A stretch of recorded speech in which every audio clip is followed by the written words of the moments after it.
I stood in my own kitchen, the one where I'd baked birthday cakes for 30 years, as my son Marcus pointed to a maid's uniform hanging on the pantry door. "Mom, you have two choices," he said, his fiancée Brittany smirking behind him. "Either you serve our engagement party tomorrow wearing that, or you leave quietly tonight." I looked at them both, memorizing their faces, then smiled the sweetest smile I'd perfected over 6 decades. "Well then," I said, grabbing my suitcase, "I choose door number 3. The weight of that moment pressed down on me as I walked past them, my fingers wrapped around the leather handle of the suitcase I'd packed 3 weeks earlier. You see, I'm Gilda Morrison, 65 years old, and I've learned that sometimes the most shocking betrayals come with warning signs we choose not to see. Let me take you back 37 years. My husband Daniel had just died in a military training accident, leaving me with a 2-year-old son and a folded American flag. The life insurance barely covered the funeral. I remember sitting on our apartment floor, Marcus playing with wooden blocks, wondering how I'd managed to raise him alone. But I did what mothers do. I survived. No more than that, I thrived in my determination to give Marcus everything he deserved. I worked at the grocery store from 5 in the morning until noon, cleaned offices from 2 until 6, and tutored kids in math from 7 until 10 at night. My feet would swell so badly, I'd have to cut my shoes open some nights, but Marcus never knew. He had new school clothes every fall, basketball shoes when he made the team, and a graphing calculator when advanced math required it. I sold my wedding ring to pay for his SAT prep courses. My mother's pearl necklace funded his senior class trip to Washington. The gold watch Daniel left me became Marcus's first semester books at college. Each sacrifice felt like an investment in his future, and Marcus knew it. He'd study at our kitchen table, textbooks spread everywhere, promising me that someday he'd buy me a mansion. "You'll never work another day when I'm a lawyer, Mom," he'd say, his earnest brown eyes meeting mine. "I'm going to take care of you the way you've taken care of me." And for years, that promise seemed destined to come true. Marcus graduated summa cum laude from State University, earned a full scholarship to law school, and landed a position at Preston Wheeler and Associates right after passing the bar exam. The first thing he did with his signing bonus was pay off the mortgage on our little house. The second was to take me to dinner at the fanciest restaurant in town. "Mom, I want to talk to you about something," he'd said over dessert 5 years ago. "My financial advisor says there could be significant tax benefits if we transfer the house into my name. It's still your house, of course. This is just paperwork to protect your assets and save money." I signed without hesitation. Why wouldn't I trust the son I'd raised? For 3 years, our life together was everything I'd dreamed. Marcus lived with me to save money for his own future house. We had Sunday dinners, watched movies on Friday nights, and he even joined my book club, occasionally charming all the ladies with his insights on whatever novel we were reading. Then 6 months ago, Brittany Ashford entered our lives. Marcus met her at a charity gala his firm sponsored. She was 28, stunning in that polished way that spoke of professional maintenance and came from what people call old money. Her grandfather had owned half the commercial real estate downtown. Her father ran 3 country clubs. She drove a white Mercedes and wore jewelry that cost more than I'd made in my best year. "Mom, I want you to meet someone special," Marcus had said, bringing her home for dinner. I'd cooked for hours my best pot roast with all his favorite sides. Brittany had smiled, taken one bite, and pushed her plate away. "I'm actually on a cleanse," she'd said, her voice sweet as antifreeze. "But how nice that you went to all this trouble." The changes in Marcus started small. He missed a Sunday dinner because Brittany needed him at a gallery opening, then another for a wine tasting. His wardrobe transformed from comfortable professional to designer everything. He started using words like provincial and quaint when describing our neighborhood. "Maybe you should think about updating your wardrobe, Mom," he suggested one evening, Brittany nodding approvingly beside him. "Brittany knows some wonderful boutiques." I looked down at my comfortable slacks and neat blouse, the same style I'd worn for 20 years. "I'm quite happy with how I dress, thank you." Brittany's tinkling laugh filled the room. "Of course you are. It's so refreshing to meet someone who doesn't care about appearances. The Sunday dinners stopped completely 2 months ago. Marcus was always busy with Brittany's social calendar. My calls went unanswered. When I did see him, she was always there, her hand possessively on his arm, her smile never reaching her eyes when she looked at me. 3 weeks ago, I overheard them talking in the living room when they thought I was napping. "She has to go, Marcus." Brittany's voice was hard, stripped of its usual sweetness. "I'm not living with your mother after we're married. This house has potential, but not with her cluttering it up." "I know, baby. I'm working on it." "Work faster. The engagement party is in 3 weeks. I want her gone by then." That's when I started packing, quietly, carefully preparing for whatever was coming. I transferred important documents to a safety deposit box, packed photo albums and valuables, and most importantly, started paying attention. The dinner tonight was supposed to be special. Marcus had texted that morning saying he had important news. I'd hoped foolishly that maybe he was going to tell me they'd broken up. Instead, I found them in my kitchen with that maid's uniform. "The caterers need access to the kitchen by 6 a.m., Brittany was explaining as if I was already gone. "And the florists will need the dining room cleared. Oh, and Marcus, remind me to change the locks Monday." "You're changing the locks?" I asked, my voice steady despite the earthquake in my chest. Marcus couldn't meet my eyes. "It's Brittany's house too now, Mom. We need our privacy." "Your house," I repeated, "the one I paid for with 30 years of 16-hour days." "That you transferred to me," he said, finally looking up with eyes I didn't recognize. "For tax purposes, remember." Brittany smirked. "See, he does pay attention to details. That's why I love him." She moved to the stove, my stove, and wrinkled her nose. "God, the smell of grease is embedded in here. The whole kitchen needs gutting. Actually, Marcus, why don't we just tear down the whole thing and rebuild? This neighborhood is gentrifying beautifully." That's when Marcus pointed to the uniform and gave me my 2 choices: serve or leave. I walked to my bedroom, retrieved the suitcase I'd hidden under the bed, and returned to find them still in my kitchen. Brittany was already measuring windows with her phone app, probably planning renovations. "I assume you'll want my keys," I said, placing them on the counter with a steady hand. Marcus actually looked relieved. "That would be best. You understand, right, Mom? It's nothing personal." "Nothing personal." I repeated, tasting the words like poison. 37 years of sacrifice, and it's nothing personal. "Don't be dramatic, Gilda," Brittany said, not even granting me the respect of Mrs. Morrison. "Marcus is starting a new chapter. You should be happy for him." I looked at my son one last time. The little boy who'd clung to my hand at his father's funeral was gone. In his place stood a stranger in a $2,000 suit with eyes that had forgotten every bedtime story, every baseball game, every fevered night I'd sat beside his bed. "You know what?" I said, pulling up the handle on my suitcase. "I am happy, happier than you could possibly imagine." The confidence in my voice must have unsettled them because Marcus shifted uncomfortably. "Where will you go?" "That's no longer your concern, counselor," I said, using his professional title like a blade. "Your fiancé has made it clear I'm not welcome here. Message received." I rolled my suitcase across the kitchen floor, the wheels clicking against the tiles I'd scrubbed 1,000 times. At the door, I turned back one last time. "Oh, and Brittany, that uniform is a size too small. Better order a larger one for whoever you hire." Her face flushed red, but I was already walking out, leaving behind the house I'd bled for and the son I no longer knew. As I loaded my suitcase into my car, I heard Brittany's delighted voice through the open window. "That was easier than I thought, Marcus, baby. We can turn her room into a walk-in closet." I started the engine, my hands steady on the wheel. They thought I was beaten, broken, another discarded mother shuffled off to make room for a new life. They had no idea what was in my suitcase besides clothes. They had no idea what I'd discovered about Brittany Ashford. And they certainly had no idea what door number 3 looked like. But they would. Oh, they certainly would. The 15-minute drive to Dorothy's house felt like a journey between worlds. Behind me lay 37 years of memories in a house that was no longer mine.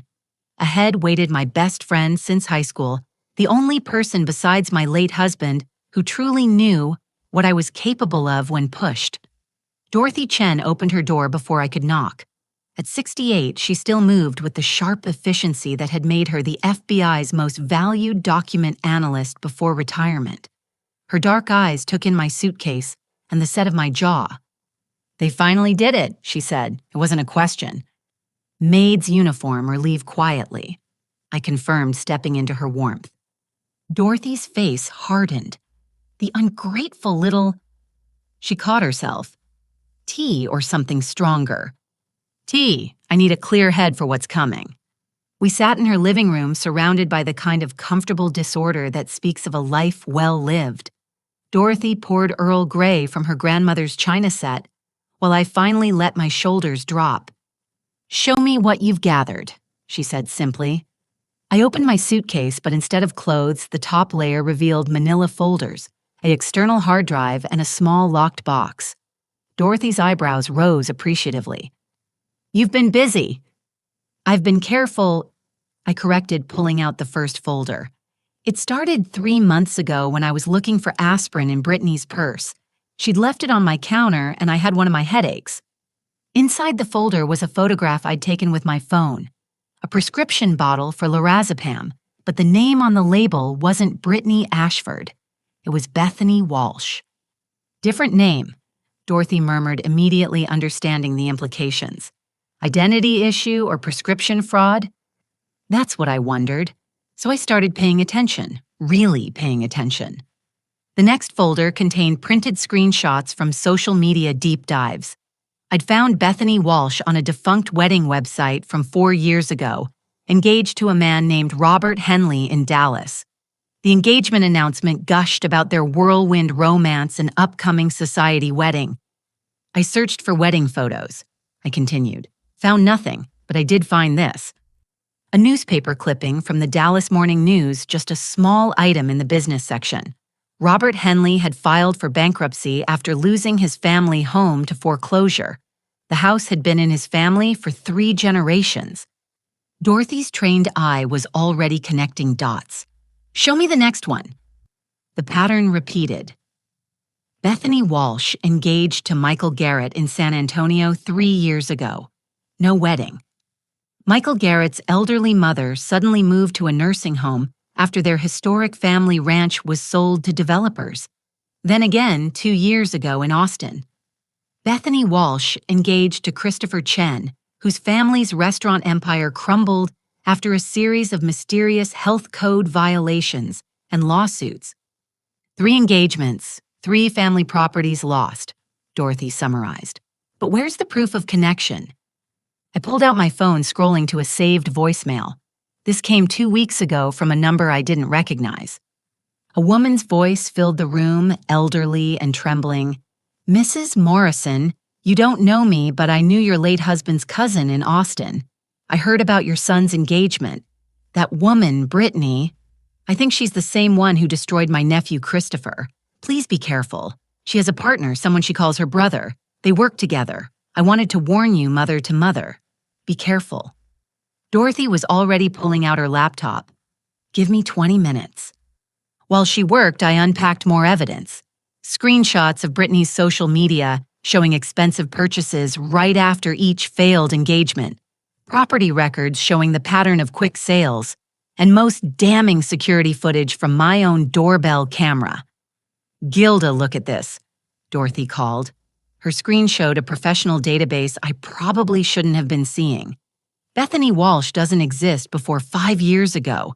No birth certificate, no school records, no employment history. But I found something else. She pulled up a mugshot from 7 years ago.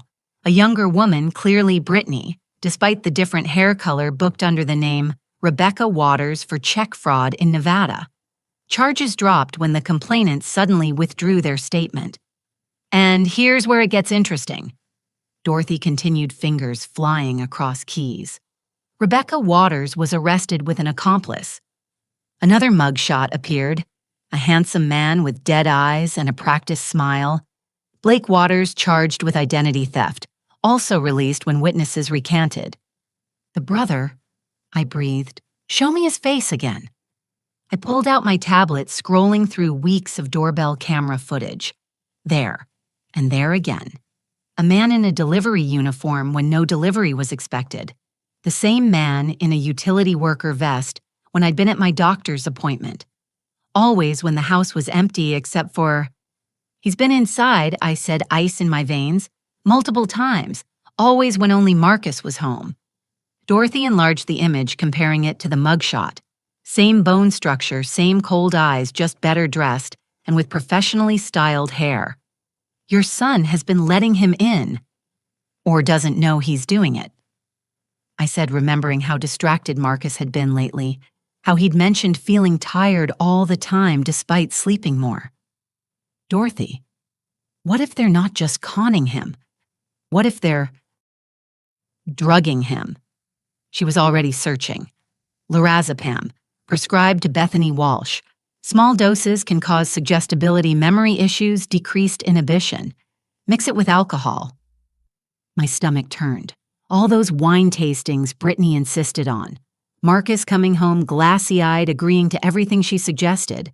I'd thought he was just infatuated. Dorothy's phone buzzed.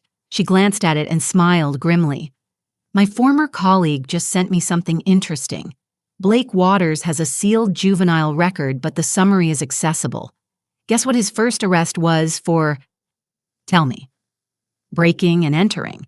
Specifically, he was caught cataloging valuables in an elderly woman's home while his older sister distracted her with a fake charity pitch. The pieces clicked together with horrible clarity. They were a team, had been since childhood. Find a mark with property and a vulnerable family situation.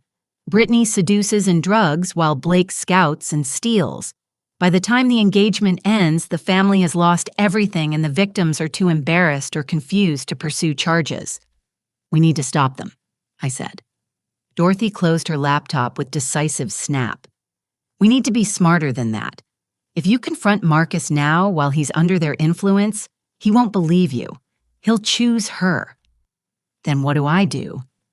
We gather more evidence. We document everything. And we give them enough rope to hang themselves. She reached for her phone. But first, we're calling William. William Thornton had served with my Daniel in the Army before becoming one of the state's most successful attorneys. He answered on the second ring, and I could hear the fury building in his voice as Dorothy explained the situation. Gilda, are you safe? He asked when she finished. I'm at Dorothy's. Good. Stay there tonight. Can you access your bank accounts? My heart sank.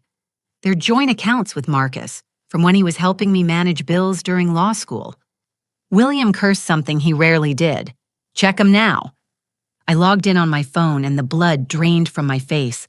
3 large transfers over the past week, moving money from savings to checking. As of this evening, the checking account that had held my life savings showed a balance of $43. It's gone, I whispered. $30,000 gone. Document everything, William ordered. Screenshot every transaction. Dorothy, can you pull property records on Gilda's house? She was already typing. Got it, and oh, Gilda. I looked at her screen. A home equity loan application approved just this morning. $150,000 against my house. My paid-off house that I'd transferred to my son for tax purposes. The closing is scheduled for Monday, Dorothy read. The funds will be available Tuesday. The day after the engagement party, I realized they're planning to run with $250,000 of my money. William's voice was granite. Not if I have anything to say about it. Gilda, I'm calling in favors. By tomorrow morning, I'll have a team on this. Dorothy, keep digging. Find out everything about their past marks. We're going to need witnesses. What about the engagement party? I asked. There was a pause. Then William chuckled, a sound like distant thunder. Oh, you're going to that party, Gilda, but not as the help. You're going as my +1, and we're going to give them a celebration they'll never forget. After he hung up, Dorothy poured more tea. You could just walk away, you know. Start over somewhere else. I thought about Marcus as a baby reaching for me from his crib. Marcus at 5 carefully writing, I love you, Mom, in crayon. Marcus at 18 hugging me after his graduation speech, where he'd thanked me for everything. No, I said quietly. I'm not losing my son to these vultures. I'm going to save him even if he hates me for it. Dorothy squeezed my hand. Then we'd better get to work. Show me what else is in that suitcase of yours.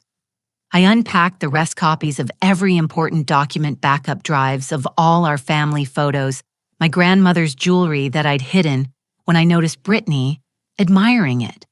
And at the very bottom, wrapped in tissue paper, Daniel's military medals and the war bonds he'd left for Marcus's future. You knew this was coming, Dorothy observed. I hoped I was wrong, but my mother always said hope is not a strategy. I carefully rewrapped the medals. These were meant for Marcus's children. I won't let that woman steal his future along with his present. Dorothy started making lists with her characteristic efficiency. We need the other victims to come forward. We need hard evidence of the drugging. We need to establish a pattern of behavior that even a love-drunk lawyer can't deny. And we need to do it all in 48 hours, I added. Then we'd better get started. She pulled out a second laptop. You take social media. Search for any woman connected to those 3 men who might have witnessed what happened. I'll work my law enforcement contacts, see if there are any other complaints that didn't make it to charges. As we worked through the night, I felt something I hadn't experienced in weeks: hope. Not the fragile kind that breaks at first contact with reality, but the solid kind built on preparation and allies. Brittany and Blake thought they'd won when I walked out that door. They thought I was just another discarded mother-in-law, too proud to serve and too weak to fight. They had no idea what kind of woman raises a son alone on 3 jobs and determination. They had no idea what kind of friends a military widow collects over the years. And they certainly had no idea what was waiting for them at their engagement party. By dawn, we had a list of 12 women who'd watched Bethany Walsh destroy their families. By breakfast, 3 had agreed to video calls. By lunch, I had recordings that would make a jury weep. Door number 3 was starting to look exactly like justice. Saturday morning arrived with the kind of crisp sunshine that mocks your darkest moments. I woke on Dorothy's guest bed to find my phone buzzing with notifications. 47 of them, to be exact. Someone had tagged me on Facebook. The post was public visible to anyone who cared to look. Marcus and Brittany's engagement party invitation designed with elegant gold script over a photo of them in front of my house. My azalea bushes, which I'd nursed from seedlings, framed their smiling faces. But it was the guest list that made my blood run cold. 847 people invited, including every member of my church congregation, my entire book club, the volunteers from the literacy center where I tutored my former co-workers, and seemingly everyone Marcus had ever met through my connections. Then I saw it. Under event staff, a single name, Gilda Morrison. The comments were already pouring in. Is this some kind of mistake? Why is Marcus's mother listed as staff? This can't be right. Gilda, honey, what's going on? Absolutely disgraceful. That woman raised him alone. I'm unfriending Marcus. This is beyond disrespectful. Dorothy appeared with coffee reading over my shoulder. She's declaring war publicly. She wants to humiliate you in front of everyone you know. Or she wants to establish a narrative, I said, thinking it through. Poor Marcus, his difficult mother who wouldn't accept his choices. They had to hire her to help with the party just to keep peace. My phone rang. William's name appeared on the screen. I've seen the invitation, he said without preamble. My assistant nearly had a stroke. She wants to know if she should organize a boycott. No, we stick to the plan. Are you still willing to bring me as your guest? Willing, Gilda. I've already ordered my best tuxedo pressed. But there's something else. Can you meet me at my office in an hour? Bring Dorothy. The law offices of William Thornton and Associates occupied the top floor of the Preston building downtown. I'd been there once before years ago when William helped me set up a trust fund for Marcus's education with Daniel's death benefits. The irony wasn't lost on me. William's assistant, a formidable woman named Patricia, hugged me tight the moment I walked in. That ungrateful boy, she whispered fiercely, after everything you've done. William's office commanded a view of the entire city. He stood at the window, hands clasped behind his back, radiating the controlled fury that had made him legendary in courtrooms. "Sit," he said, turning to face us. "We have developments." He spread documents across his conference table. First, the good news. The home equity loan can be challenged. Because the house was transferred for stated tax purposes, with verbal agreement of continued residency, we can argue undue influence and breach of fiduciary duty. Will that stop the loan? I've already filed an emergency injunction. The bank has been notified that the property ownership is in dispute. They won't release funds until it's resolved. He smiled grimly. Your son may have passed the bar, but he's about to learn the difference between knowing law and practicing it. Dorothy leaned forward. What's the bad news? William's face darkened. I had my investigator pull security footage from around your neighborhood, Gilda. Blake Waters has been busy. He's been in your house at least 15 times in the past month, always when you were at your regular appointments. Doctor visits church book club. Marcus was home for some of those, I said. Which is what worries me. Either your son is complicit or he's more compromised than we thought. William pulled up footage on his laptop. Look at this, Tuesday, 2 p.m. You're at your podiatrist appointment. Blake enters through the front door with a key. We watch Blake move through my home with casual familiarity, photographing items, opening drawers, even sitting at my kitchen table to make notes. The violation made me nauseous. Now watch Marcus when he comes home early from work. In the footage, Marcus entered to find Blake in the living room. But instead of alarm, Marcus just nodded, looking dazed. They spoke briefly. Blake handed him something, and Marcus swallowed it with water from the kitchen tap. Pills, Dorothy breathed. He's giving him pills in his own home. It gets worse, William continued. My investigator followed Blake yesterday. He visited 3 pawn shops and 2 antique dealers. Want to guess what he was pricing? I already knew.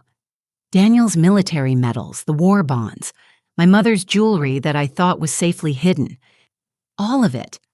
He hasn't sold anything yet, probably waiting until after they run. But Gilda, he knew exactly where everything was. Every hiding spot, every security measure. The weight of it threatened to crush me. They'd been in my home for months, mapping my life, cataloging my treasures, drugging my son.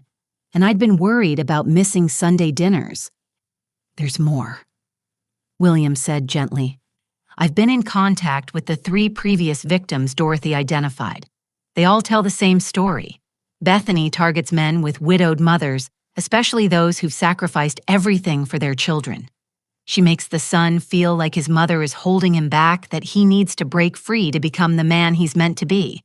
Meanwhile, Blake steals everything not nailed down. But they didn't drug the others, Dorothy noted. This is escalation. Because the stakes are higher, William explained. The other mothers didn't own their homes outright. They didn't have war bonds or valuable jewelry. Gilda has more to steal, so they need more control over Marcus to get it. My phone buzzed with another notification, a text from Marcus. Mom, I see you've noticed the Facebook event. The staff listing was Brittany's idea of a joke. You're obviously invited as a guest. Please don't make this difficult. I do still love you. I showed it to William and Dorothy. Classic manipulation, Dorothy said. He's trying to gaslight you about the humiliation while claiming love. William made notes. Save that text. Document everything. He paused, studying me. Gilda, I need to ask you something difficult. Are you prepared for the possibility that even after we expose Brittany and Blake, Marcus might not forgive you? He might be too ashamed, too proud to admit he was fooled. I thought about my son, the real Marcus, buried under months of chemicals and manipulation. If I do nothing, I lose him forever. If I fight and fail, at least I tried. And maybe someday when he's free of their influence, he'll understand. Then we proceed as planned, William said. Now let's talk about the party tomorrow night. He pulled out a tablet showing surveillance photos of Blake. My investigator has been thorough. Blake has 3 identities that we've confirmed. He'll likely attend the party as Brittany's brother, but we need to be prepared for him to run the moment things go south. I've arranged for private security, he continued. Former military police, very discreet. They'll be positioned at all exits. Won't that tip them off? They'll be dressed as catering staff. Brittany demanded the best company in town, and I happened to golf with the owner. He's more than happy to help once he heard the story. Dorothy pulled out her laptop. I found 2 more victims willing to come forward. One of them, Margaret Sinclair, lives just outside town. Her sister was one of Blake's targets 5 years ago. Margaret actually met him, would recognize him instantly. Invite her to the party, William said immediately.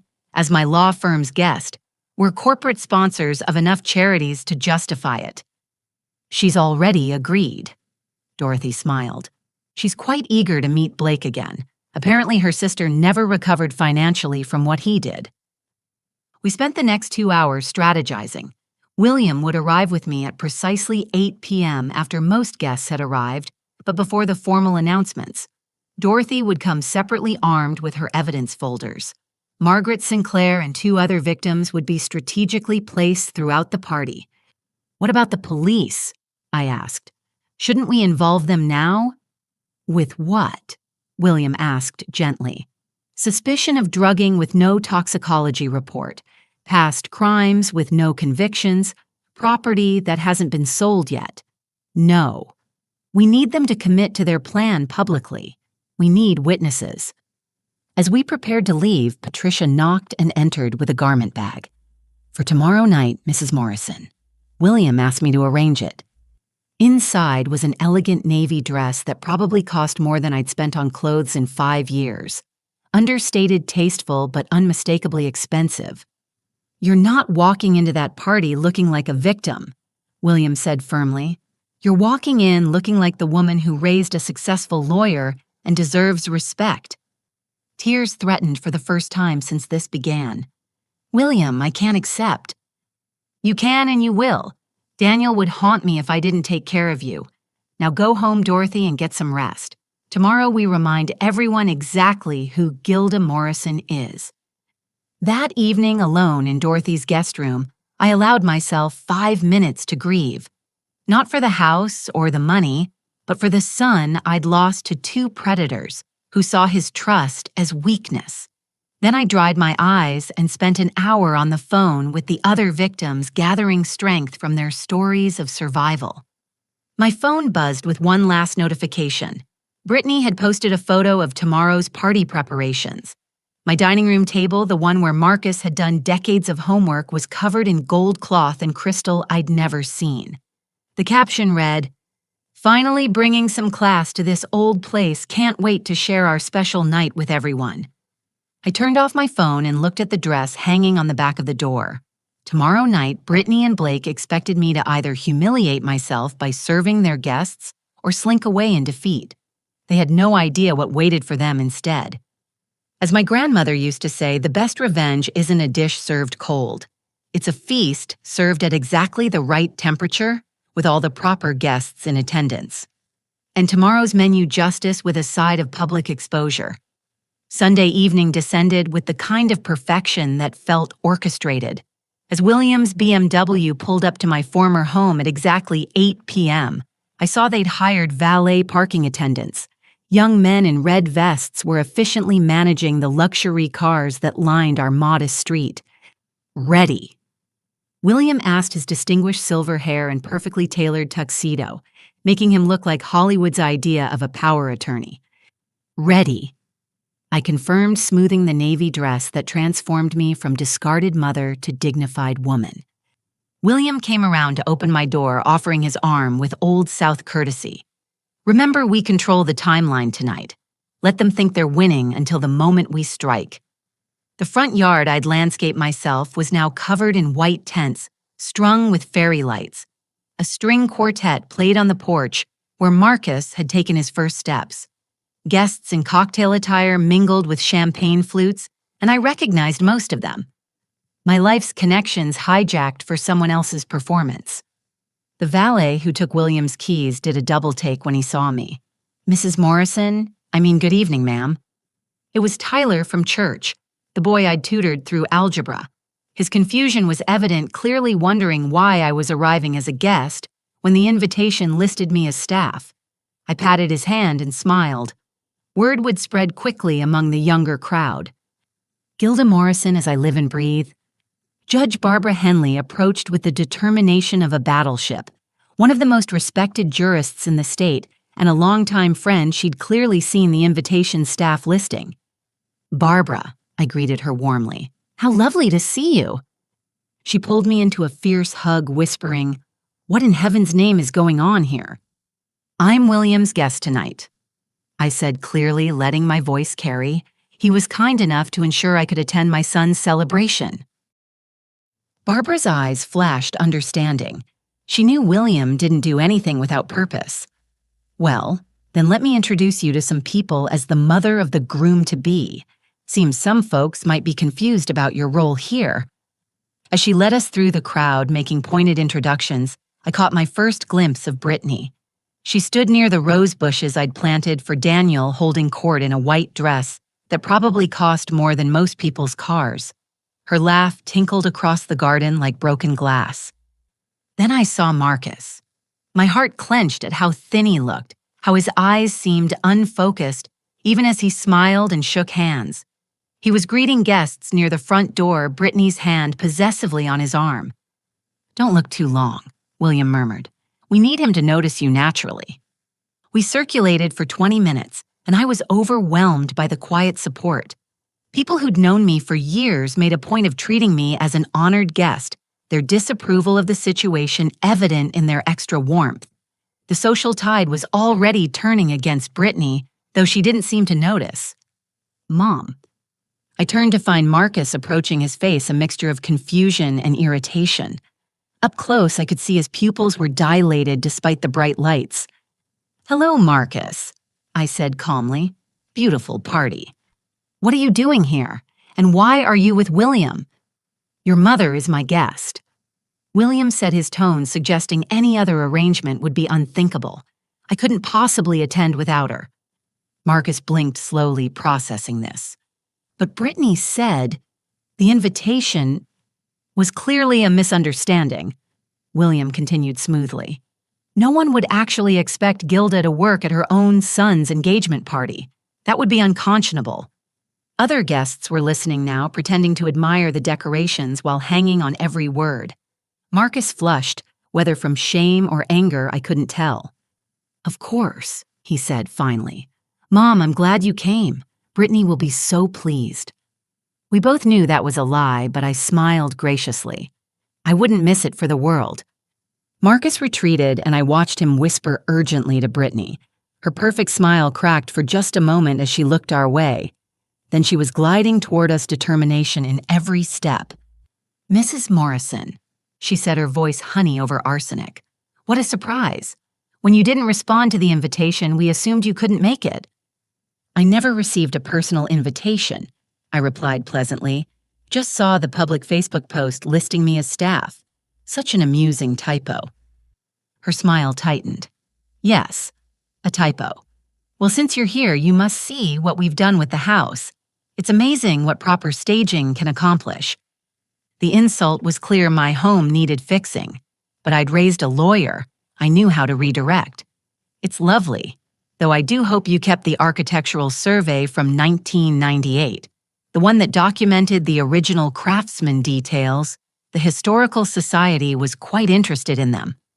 Brittany's eyes flickered. She hadn't known about any historical designation potential. "Of course, Marcus handles all the paperwork." "Speaking of Marcus," William interjected, "I haven't met your family yet, Brittany. Are your parents here?" "They're traveling in Europe," she said quickly, "but my brother Blake is around somewhere." "How wonderful that he could come," I said. "Family is so important at moments like this." She studied me, trying to read my tone, then excused herself with promises to catch up later. We watched her hurry to Marcus, their whispered conference animated. "Historical Society?" William asked quietly. "Completely made up," I admitted. "But now she'll worry about restrictions on renovations." He chuckled. "Daniel would be proud. You've learned to think tactically." The party continued its elegant facade for another hour. I reconnected with old friends, all of whom expressed confusion about the invitation situation. The narrative Brittany had tried to establish was crumbling with each conversation. Then Dorothy appeared at my elbow. "She's here. Margaret Sinclair. She's by the dessert table, and she's already spotted him." I followed her gaze to see an elegant woman in her 70s, standing frozen, staring at a man by the French doors. Blake, dressed in an expensive suit, was charming a group of Marcus's law school friends. He looked nothing like the mug shot from 7 years ago, but Margaret's recognition was instant and absolute. "That's him," Margaret said when we approached. "That's the man who destroyed my sister's life. He called himself Brian then. Brian Walsh." "Are you certain?" William asked formally, already knowing the answer. "I'd recognize him anywhere. He has a scar on his left hand from where my sister's cat scratched him. He was stealing her mother's wedding ring when Buttercup attacked." Margaret's voice shook with fury. "My sister died in poverty because of him." The moment of reckoning was approaching faster than planned. Margaret wasn't waiting for our careful timeline. She was already moving toward Blake with the determination of an avenging angel. "Margaret, wait," I called, but she was beyond hearing. The confrontation happened in full view of 50 guests. Margaret's voice carried across the garden with devastating clarity. "Brian Walsh," she called out, "or whatever you're calling yourself now. Remember me, Margaret Sinclair. You stole my sister's life savings 5 years ago." Blake turned his practiced smile, freezing as he recognized her. The calculation in his eyes was swift. Deny or run? He chose denial. "I'm sorry, ma'am, but you're mistaken. I'm Blake Ashford, Brittany's brother." "Liar." Margaret's voice cracked with emotion. "You seduced my sister, convinced her to mortgage her house, then vanished with the money. She died in a nursing home because she couldn't afford proper care." The party atmosphere evaporated. Guests formed a circle around the drama champagne forgotten. Marcus pushed through the crowd, Brittany close behind. "What's going on?" Marcus demanded, looking between Blake and Margaret. "This woman is confused," Blake said smoothly. "Perhaps she's had too much to drink." "I haven't had a drop," Margaret shot back. She turned to the crowd. "This man is a criminal. He preys on vulnerable women, steals their money, and vanishes. And that woman," she pointed at Brittany, "is his accomplice." Brittany gasped with perfectly feigned outrage. "How dare you, Marcus, call the police? This woman is harassing my brother." But Margaret wasn't done. She pulled out her phone, fingers shaking as she found what she was looking for. "Here, the photo from my sister's security camera, Brian Walsh entering her home." She held it up and several guests leaned in to look. The resemblance to Blake was undeniable. "That could be anyone," Blake protested, but sweat beaded on his forehead. "Show them your left hand," Margaret challenged. "Show them the scar Buttercup gave you." Blake involuntarily moved his left hand behind his back, and the gesture was damning. Murmurs rippled through the crowd. "This is ridiculous," Brittany announced. "Blake, we're leaving. Marcus, deal with your mother's friends." But William stepped forward, his courtroom presence commanding attention. "Actually, Miss Ashford, or should I say Miss Walsh, I think everyone should stay. Margaret, did you bring the documentation we discussed?" Margaret smiled grimly and pulled a folder from her purse. Every receipt, every bank statement, the mortgage paperwork he tricked her into signing, the death certificate from the substandard nursing home she ended up in. "You orchestrated this," Brittany hissed at me. "You bitter old woman, you couldn't stand to see Marcus happy." "Happy?" I stepped forward, my voice carrying the strength of maternal fury. "You've been drugging my son. You've stolen our savings. You tried to mortgage my home. You want to talk about happiness?" Marcus swayed slightly. "Mom, what are you talking about? Brittany loves me." "Show them Dorothy," I said. Dorothy had connected her laptop to the outdoor speakers Brittany had rented. Suddenly, Brittany's voice filled the garden, the conversation I'd recorded weeks ago. "He has to sign the papers Tuesday. "Blake, did you get the bonds from the safety deposit box?" Blake's voice responded, "Not yet. The old lady changed the access. But once we have the house equity, we won't need them. We need everything.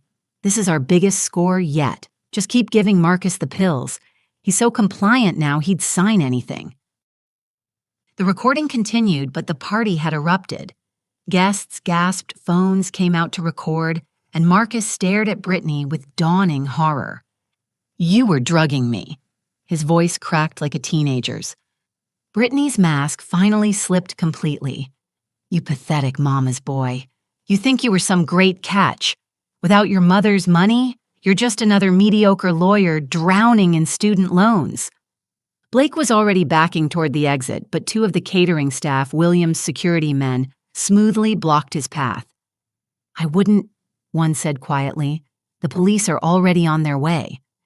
As if summoned sirens wailed in the distance, but the devastating blow was yet to come. Dorothy clicked to the next recording, this one from my doorbell camera. Blake entering my home while I was at church, methodically photographing Daniel's military medals, my grandmother's jewelry, even the contents of my freezer. "He's been in my house," I said loud enough for everyone to hear, 15 times that we've documented. Stealing, planning, violating the home I worked 30 years to pay for. The crowd turned on Brittany and Blake like antibodies attacking an infection. These were my people, my community, and their outrage was palpable. Someone started live streaming. Others called friends who hadn't attended. Marcus collapsed into a chair, his head in his hands. The headaches, the lost time, the things I agreed to that I couldn't remember later. Marcus. Brittany tried one last manipulation. "Baby, don't listen to them." But Margaret Sinclair wasn't finished. My sister wasn't the only one. I've been in contact with 6 other women these two destroyed. They're all willing to testify. The police arrived then, 3 squad cars with lights flashing. The officers were professional, taking statements, examining evidence. Blake was arrested first on outstanding warrants from Texas. Brittany tried to brazen it out, claiming everything was a misunderstanding, but the recordings were damning. As they led her away in handcuffs, she turned to Marcus with pure venom. "You'll never be anything without me. You'll always be that pathetic boy clinging to his mother's skirts." Marcus didn't respond. He was staring at me with tears streaming down his face, seeing clearly for the first time in months. The party dissolved into chaos and gossip guests reluctant to leave the drama. But I only had eyes for my son, who looked lost and broken in the wreckage of his fairy tale romance. The trap had been sprung. The villains were caught.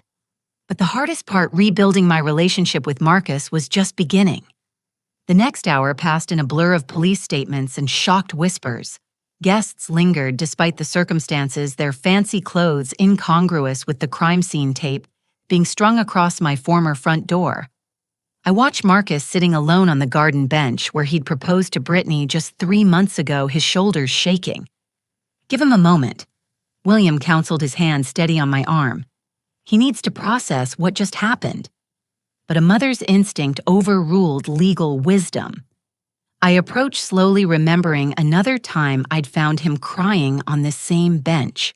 He'd been 8, devastated, because classmates teased him about not having a father for the school's daddy-daughter dance. "May I sit?" I asked softly. Marcus looked up, his face ravaged by tears and shame. "How can you even look at me after what I did to you?" I sat beside him, careful not to crowd. "You're my son. That never changes." "I chose her over you," he said, his voice breaking. "I let her list you as staff. I stood there while she measured windows for renovations. I gave her your house, Mom. Your house." "You were drugged, Marcus. Manipulated by professionals who've done this before." He shook his head violently. "Don't make excuses for me. The drugs might have made me compliant, but the selfishness was all mine. I wanted the life she represented. The country clubs, the connections, the prestige. I was ashamed of where I came from. The honesty hurt more than all of Brittany's cruelty. I'd suspected this truth, but hearing it confirmed felt like a physical blow. I remember being ashamed once too. I said quietly. When you were in middle school and I had to pick you up in my cleaning uniform because my car broke down. You wouldn't look at me, wouldn't introduce me to your friends. Marcus turned to stare at me. You knew. Mothers always know. But you came to me that night and apologized. Said you were proud of me and promised to never be embarrassed again. And you kept that promise until Brittany, he finished. God, Mom, the things she said about you when we were alone. She called you pathetic, clinging, suffocating. Said you'd raised me to be weak, that I'd never be a real success with you hanging around my neck. And I started to believe her. Detective Patricia Reeves approached her expression professional but not unkind. She'd been one of my literacy students years ago before joining the force. Mrs. Morrison, I need to get your formal statement. And Marcus will need blood and hair samples for toxicology testing. Of course, Marcus said, standing unsteadily. I want to know what they gave me. There are whole days I can't remember clearly. As we moved toward the police vehicles, Margaret Sinclair intercepted us. Her earlier fury had transformed into something closer to pity. Young man, she said to Marcus. My nephew thought he was in love too. These people are experts at making you feel like you're the one making choices. Don't waste your life on guilt. Focus on healing. Marcus couldn't meet her eyes. Your sister died because of people like them. How do you not hate me for bringing them here? Margaret's smile was sad but genuine. Because hate won't bring her back. But seeing justice today, that helps her rest easier. And you're a victim too, whether you see it yet or not. A commotion near the dessert table drew our attention. Dorothy had set up an impromptu evidence station, her laptop displaying document after document. A crowd of guests surrounded her, including several lawyers from Marcus's firm. This is incredible, James Preston's senior partner was saying. The sophistication of this fraud scheme, the psychological manipulation. We need to study this for our white-collar crime division. He noticed Marcus approaching and his expression shifted. Son, take all the time you need. Your job will be waiting when you're ready. I don't deserve, Marcus began. Stop, Preston commanded. What you don't deserve is to have your career destroyed by criminals. We protect our own at Preston Wheeler and Associates. Besides, he glanced at me, any man raised by Gilda Morrison has a foundation these vultures couldn't destroy no matter how they tried. The kindness from Marcus's employer seemed to break something loose in him. He turned to me suddenly. The safety deposit box. Mom, did they get into it? Your important papers, Dad's medals. I moved everything 3 weeks ago, I assured him. It's all safe. Relief flickered across his face before being replaced by fresh shame. You knew this was coming. You prepared. While I was letting them drug me, you were protecting our family legacy. I was protecting you, I corrected. The rest is just things. William appeared with a grim expression. Blake's lawyer just arrived. He's already trying to claim entrapment, saying we orchestrated Margaret's confrontation. Did we? Marcus asked with the first hint of his old legal sharpness. Margaret acted on her own initiative, William replied carefully. We simply ensured she had the opportunity to attend a public event where she happened to recognize someone from her past. Despite everything, Marcus almost smiled. Brilliant, completely legal, and absolutely devastating. The police were wrapping up their initial investigation. Evidence bags contained the pills found in Brittany's purse, Blake's forged documents, and various electronic devices. Detective Reeves approached with an update. We've got enough to hold them both without bail. Blake has warrants in 3 states, and Brittany, well, let's just say she's been busy. We found 14 different identity documents in her car. 14, I gasped. Different names, ages, backgrounds. She could become anyone necessary for the con. We also found a notebook detailing your family's assets, habits, vulnerabilities. They'd been planning this for 8 months. 8 months. They'd studied us like we were marks on a nature documentary. Every Sunday dinner Brittany attended, every family story she'd heard, had been intelligence gathering. There's more, Detective Reeves continued. We need to search the house thoroughly. If Blake had access 15 times, there might be hidden cameras, listening devices, who knows what else. The violation felt fresh again. My home, my sanctuary, turned into their surveillance state. "I'll stay with Dorothy tonight," I said. "Marcus, you're welcome to come." He shook his head. "I need to be here for the search. Make sure they don't miss anything. It's the least I can do." The party had finally dispersed, leaving only law enforcement, family, and a few close friends. The fairy lights still twinkled mockingly over the devastation of Marcus's engagement celebration. Someone had knocked over the gift table, and elegantly wrapped packages lay scattered on the lawn. "We should clean up," Marcus said, suddenly bending to collect the gifts. "These people came to celebrate, and instead—" "They came because they care about you," I interrupted gently. "And they stayed because they care about justice. Don't apologize for other people's crimes." We worked in silence for a while, collecting gifts and stacking chairs. It felt surreal to be doing such mundane tasks while police photographed evidence in the background. Then Marcus froze, holding a particular gift. "This is from Mrs. Chen," he said, reading the card. "My third-grade teacher. She writes, 'For the boy who shared his lunch with classmates who forgot theirs. Your mother raised you right.'" He sank onto the porch steps, clutching the gift. "I did do that. Every Tuesday, I'd give half my sandwich to Kevin because his family was struggling. You never had much, but you always packed extra." "You were a good boy," I said, sitting beside him. "You're still a good man who made bad choices under chemical influence." "The lorazepam explains the compliance," he said, his analytical mind finally engaging. "But not the cruelty. That was all me choosing to believe her poison about you." Before I could respond, a shout came from inside the house. An officer emerged carrying an electronic device. "Found it hidden in the smoke detector in the master bedroom," he announced. "High-end surveillance equipment. This has been recording for at least a month." Marcus paled. "Our conversations, our arguments, they heard everything." "Which explains how they always knew exactly what to say," William observed. "They could adjust their manipulation in real time based on private discussions." The full scope of the violation was staggering. Every moment of perceived privacy had been an illusion. Every vulnerable confession, every moment of doubt had been weaponized against us. Dorothy emerged from the house with her laptop and a satisfied expression. "I've been coordinating with the other victims.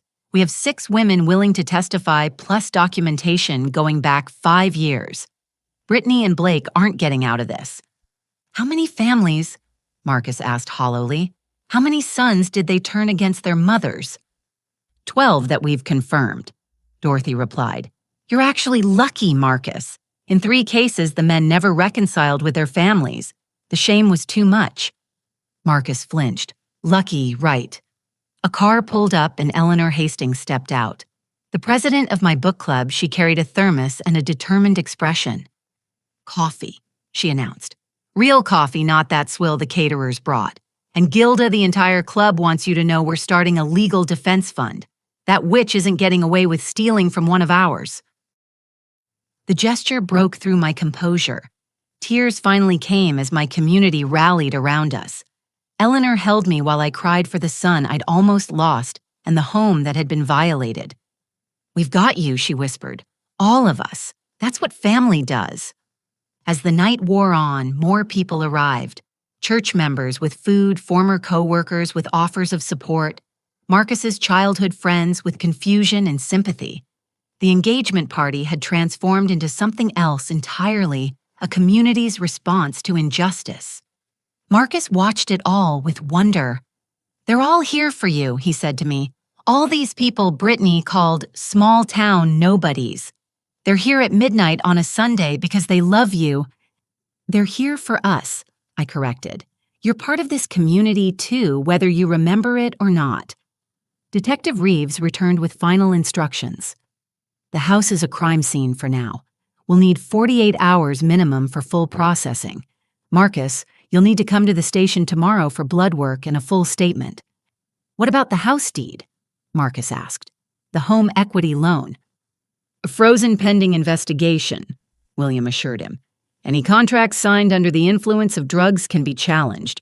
We'll get it all sorted, son." As we prepared to leave, Marcus made one last walk through the garden. He stopped at the spot where Brittany had been arrested, staring at the ground as if he could find answers in the grass. "I loved her," he said quietly. "Or I thought I did. How could I not see what she was?" "Because she was very good at being what you needed to see," I replied. "That's what predators do. They become your dream until you're too deep to escape."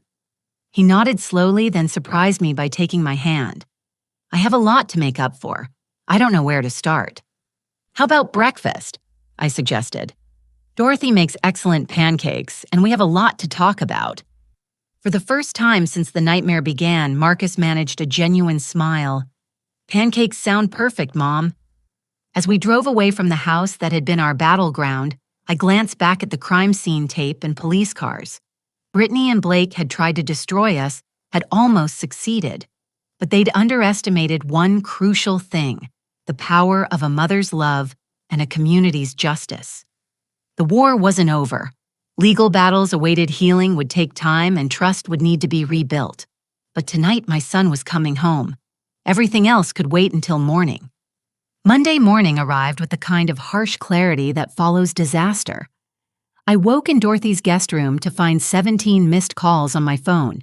The first was from William at 6 a.m. "Gilda, we have a situation. Blake's lawyer posted bail. He's out." Ice flooded my veins. How is that possible? Different Judge 1 who didn't see all the evidence. But here's the interesting part. Blake went straight to your house. The police surveillance caught him trying to break in at 4 this morning. "He's desperate," Dorothy said, listening on speaker. "That means there's something still in the house he needs." Marcus appeared in the doorway, pale but clear-eyed for the first time in months. "The bonds," he said quietly. "Dad's war bonds. Blake asked me about them last week, where you kept them. I was so foggy I actually told him about the hidden panel in the basement." "The panel Daniel built," I breathed, "but I moved them weeks ago." "Blake doesn't know that," William pointed out.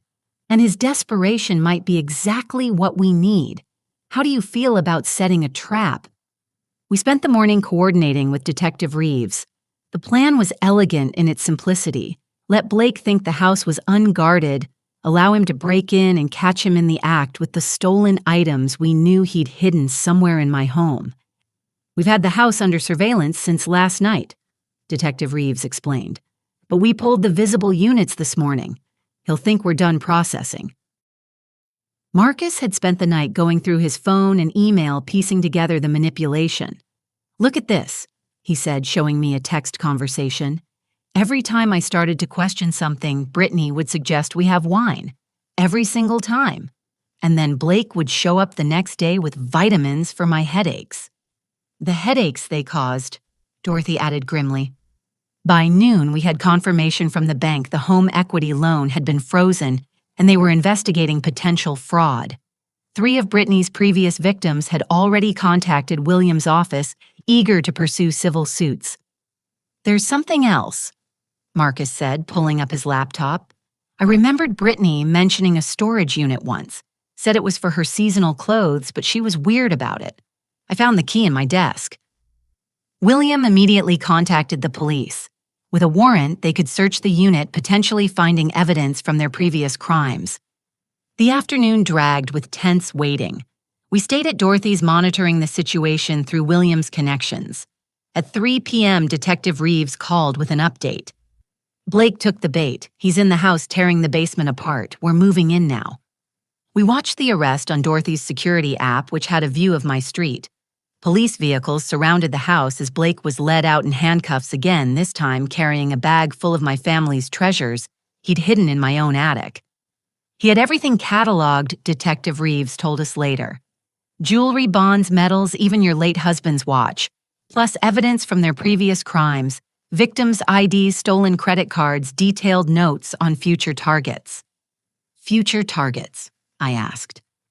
4 women in the state alone. All widows with adult sons, all with property and savings. You weren't their last planned victim, Gilda, just their most ambitious.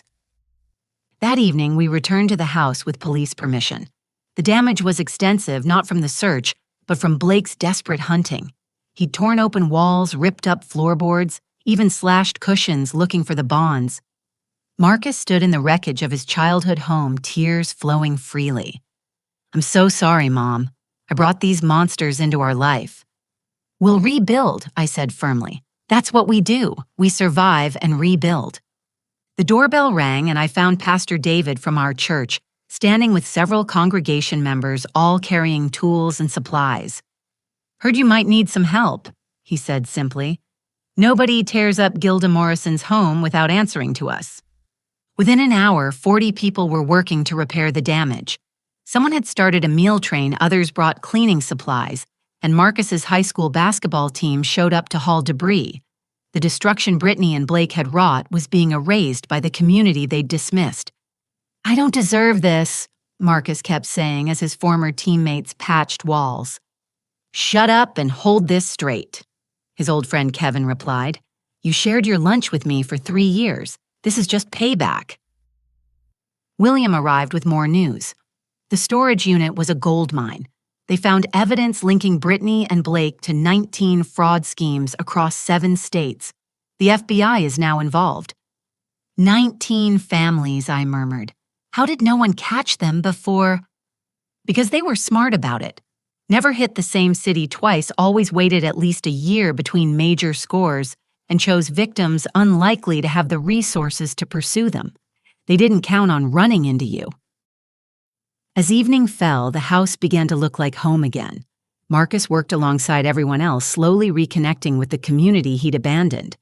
I overheard him talking to his basketball coach. "I was so stupid, Coach. Thought I was too good for where I came from." "Pride makes fools of all of us," Coach replied. "Question is, what do you do after the fall?" The storage unit revelations had made the news. Reporters gathered outside, but the community formed a protective barrier. These were our people, and they weren't letting vultures capitalize on our pain. Marcus's phone rang. He looked at the caller ID and paled. "It's Brittany. She's calling from jail." "Don't answer," William advised, but Marcus shook his head.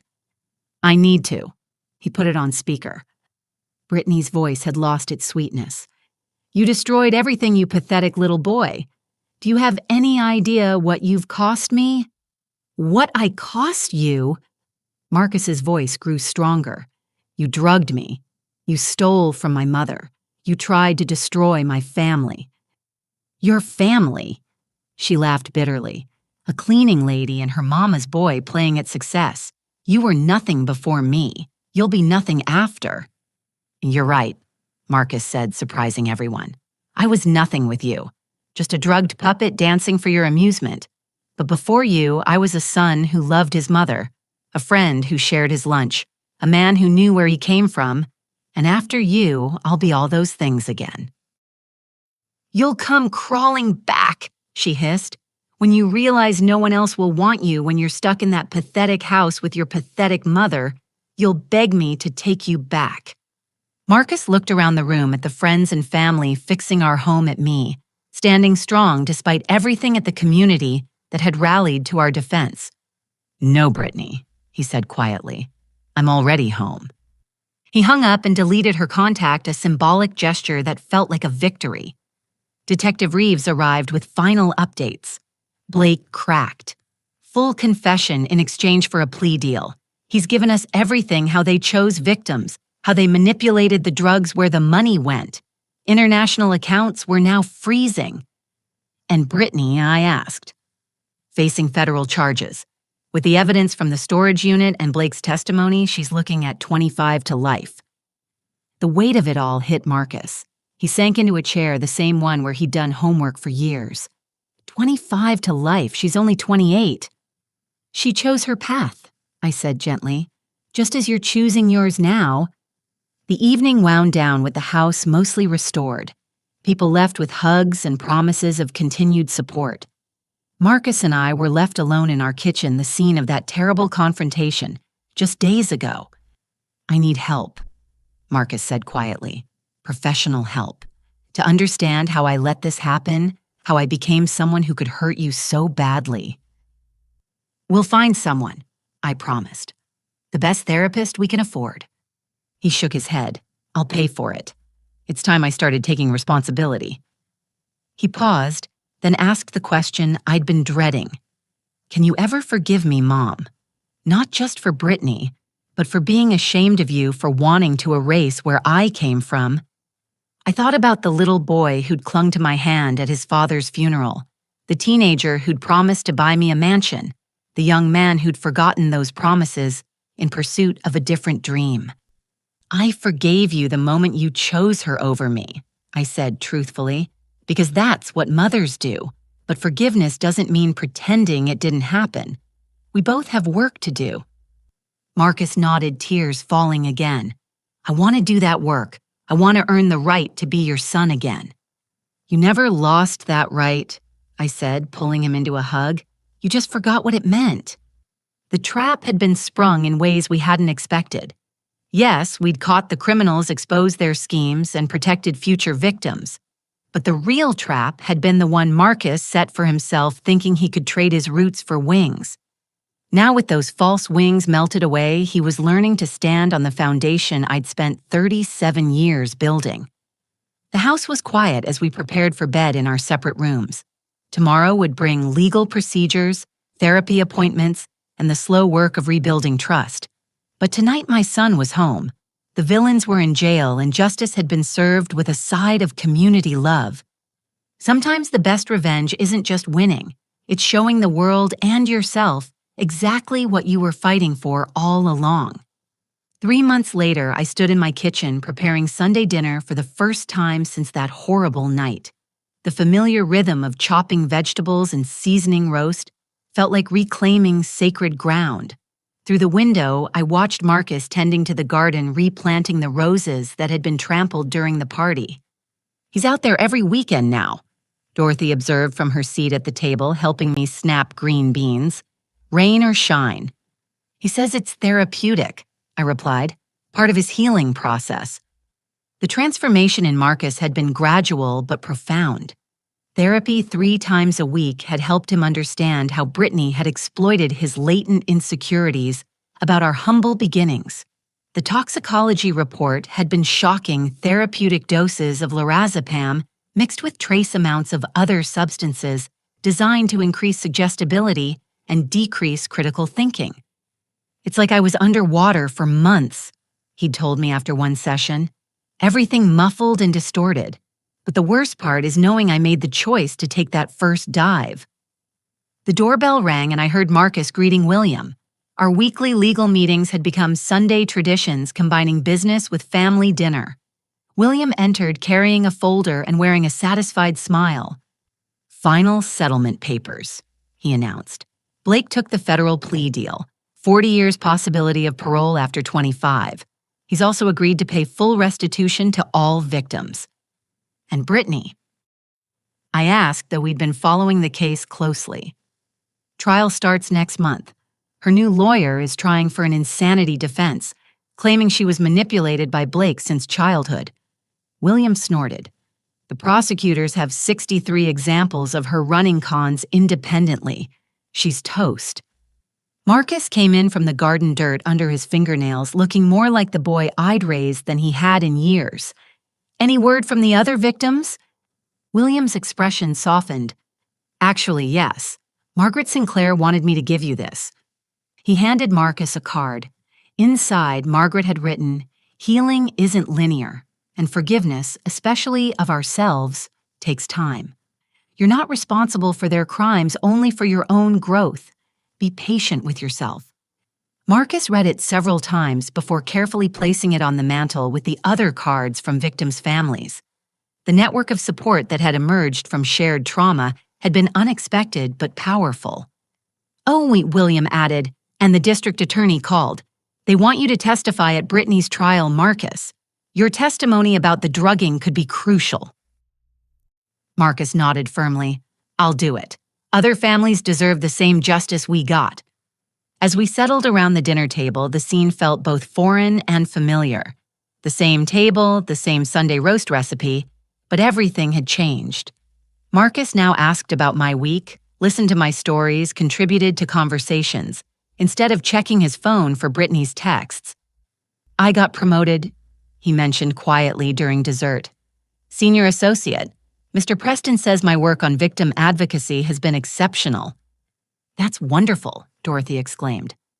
But Marcus looked troubled. The raise is substantial. I want to use it to pay back everything they stole, plus what you spent on legal fees. Marcus, I began, but he held up his hand. Please, Mom, I need to do this. Not because I'm responsible for their theft, but because I'm responsible for my choices. I chose to transfer the house to give them access to trust them over you. Let me start making amends. William and Dorothy excused themselves to the living room, giving us privacy. Marcus pulled out a notebook filled with calculations. I've worked it out. If I live here and continue paying rent like before, I can restore your savings within 18 months. The house is already back in your name, but I want to pay for proper security upgrades. And he hesitated. I'd like to fund a scholarship at the Literacy Center. For single mothers going back to school, name it after Dad. Tears blurred my vision. Marcus, that's beautiful. It's practical, he corrected, but his voice was thick with emotion. You sacrificed your education to raise me. Other mothers shouldn't have to make that choice. Over the following weeks, life settled into new patterns. Marcus attended therapy, religiously joined a support group for fraud victims, and began volunteering at legal aid clinics. He'd also started dating a nurse named Patricia, who'd grown up 2 blocks away and understood the value of hard work. She knows everything, he told me after their 3rd date. About Brittany, the drugs, what I did to you, and she still wants to see me again. Because she sees who you really are, I said, not who you pretended to be. The call from Detective Reeves came on a Tuesday afternoon. Gilda thought you'd want to know. We just arrested 2 more couples running the same scam in Oregon. Used Brittany and Blake's exact playbook. Your case has become required reading at the FBI Fraud Division. You've saved dozens of future victims. That evening, Marcus and I sat on the porch watching the sunset. The garden was thriving under his care, new blooms replacing what had been destroyed. I've been thinking about that night, he said quietly, when you chose door number 3. Oh, you could have put on that uniform, swallowed your pride to stay close to me. You could have left quietly, written me off as a lost cause. But you chose to fight, not just them, but for me. That wasn't door number 3, I corrected. That was the only door a mother could choose. He reached over and took my hand. I've been choosing doors too. Therapy helped me see that. I chose the door marked shame when I let Brittany convince me our life wasn't enough. I chose greed when I signed those papers. But that night, watching you walk out with such dignity, you showed me there were other doors available. And which door are you choosing now? Marcus smiled, the first truly peaceful expression I'd seen on his face in almost a year. The one marked home. The one that was always open even when I was too blind to see it. The trial dominated local news for weeks. Marcus testified with steady composure, detailing the manipulation while taking responsibility for his choices. When Brittany's lawyer tried to paint him as a willing accomplice, he responded clearly. I made terrible choices under the influence of drugs and manipulation. But the difference between Brittany and me is that I'm owning those choices. I'm in therapy. I'm making amends. I'm rebuilding the relationships I damaged. She's still claiming to be a victim while sitting on evidence of 19 destroyed families. The jury deliberated for less than 2 hours. Guilty on all counts. Brittany received 35 years in federal prison, no possibility of parole for 20. As they led her away, she looked at Marcus with pure hatred, but he simply turned to me and asked if we could go home. The aftermath brought unexpected connections. Several of Brittany and Blake's victims reached out, forming an informal support network. We met monthly, sharing stories and healing strategies. Marcus became particularly close to Christopher Chen, the restaurant owner's son from Austin. You give me hope, Christopher told him during one meeting. I haven't spoken to my mother in 2 years, too ashamed, but seeing you two rebuilding, maybe it's not too late. 3 weeks later, Christopher called with tears in his voice. His mother had welcomed him home. As autumn arrived, the house felt truly ours again. Marcus had insisted on security upgrades, but he'd also added thoughtful touches: a new reading nook for me, raised garden beds to save my back, a memorial corner for Daniel, with his restored medals displayed properly. "I've been thinking," Marcus said one evening as we prepared dinner together, a new tradition.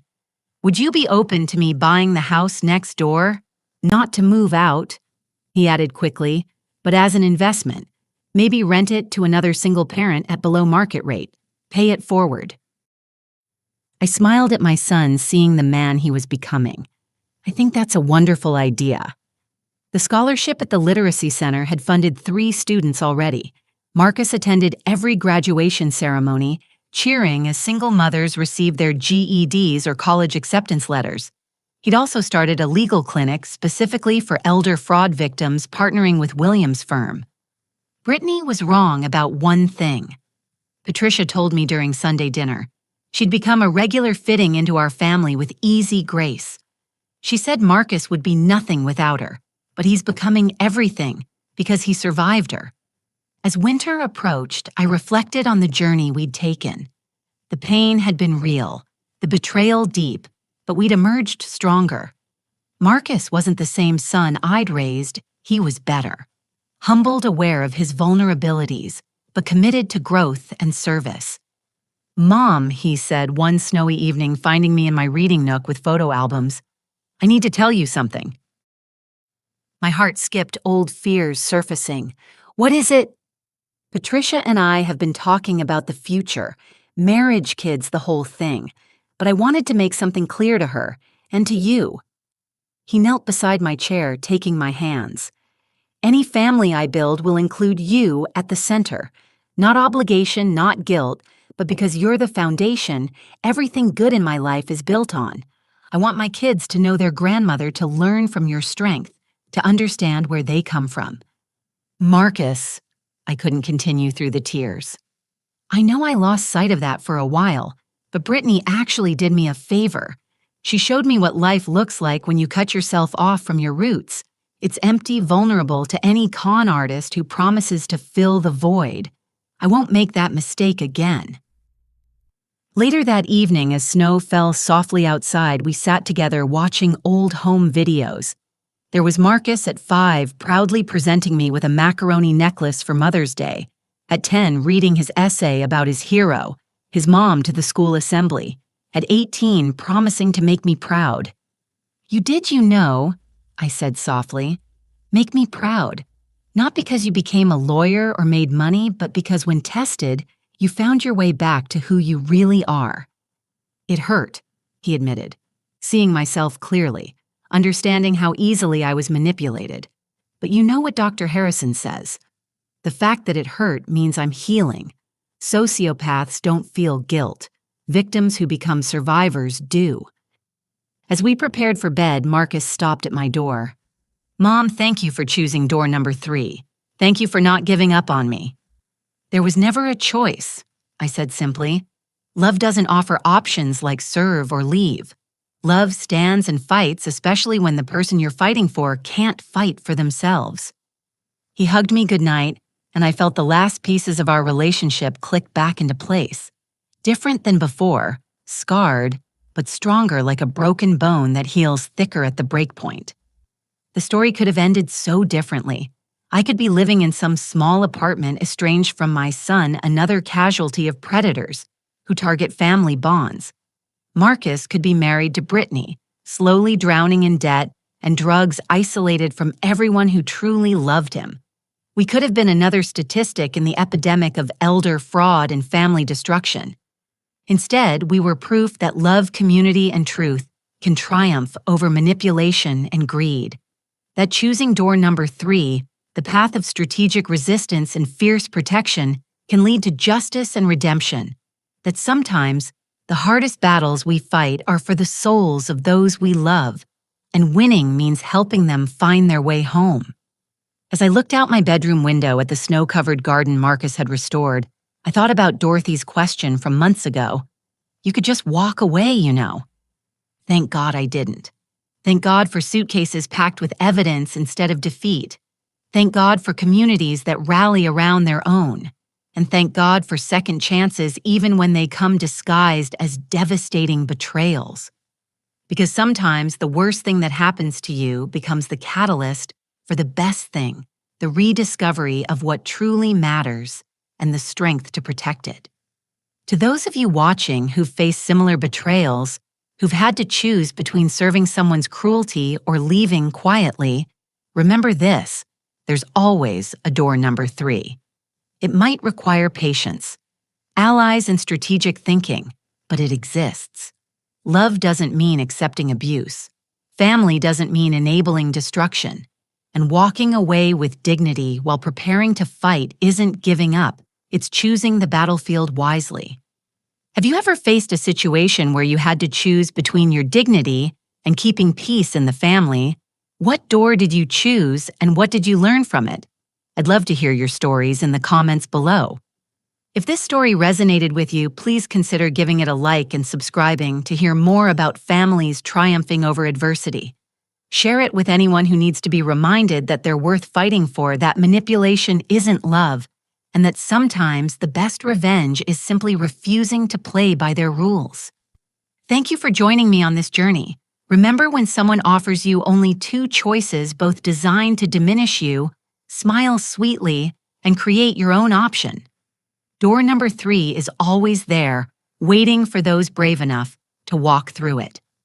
Until next time, stay strong, trust wisely, and never forget that the family who truly loves you will never ask you to choose between them and your self-respect. With love and hope for all families finding their way back to each other, Gilda Morrison.